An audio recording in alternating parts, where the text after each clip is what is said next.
when the flood came and it burst in through the basement, the water actually came up to here and stopped. When Hurricane Sandy hit New York in 2012, Victoria Milner's house, like many in the area, was flooded and her electricity was cut off for weeks. So she decided to install a solar power system on her roof. And now she's hoping to help others by taking part in a peer-to-peer energy trading project called Brooklyn Microgrid. I like the economic independence idea, and because I like giving back to my neighbours in the community and this concept of communal support through the grid. Brooklyn Microgrid is the brainchild of energy technology company LO3 Energy and its CEO Lawrence Orsini. Its goal to give consumers more choices about where they source their electricity. What we're really pushing towards is full transactive energy. So the idea that a utility grid can balance itself in real time by people like you and I making choices about how much we're willing to pay, how much we're willing to allow our loads to be controlled. It's signing up businesses and residents like Victoria and Patrick Schnell to take part in a virtual trading platform. So-called prosumers that generate their own energy will be able to buy, sell or donate it to their neighbours.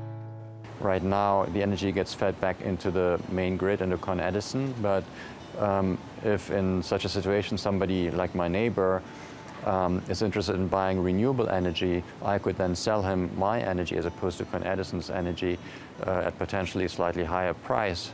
While the system could provide autonomy during broad power failures, the project doesn't involve rewiring the physical grid or trying to topple traditional utility models.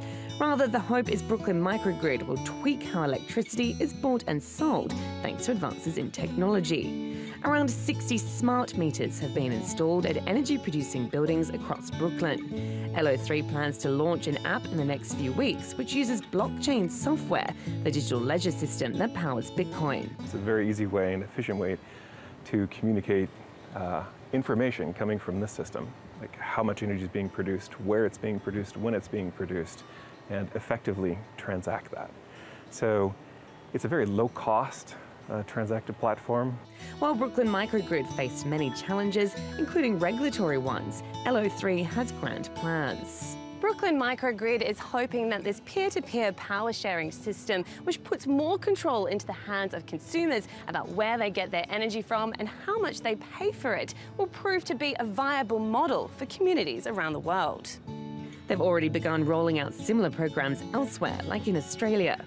Energy experts say while overhauling the traditional system might not happen overnight, projects like Brooklyn Microgrid do have potential. What we're going to see is some proof of concept, new business models that disrupt the existing structure. Once they have proof of concept and they're up and running and people are selling power to each other, I think their ability to scale and roll out in a widespread manner will be, it'll be pretty linear. LO3 says 800 consumers are ready to take part using the app. If their success is anything to go by, then people could soon be buying locally produced electricity along with craft beer and jam, and not just in Brooklyn. Jade Barker, TRT World, New York.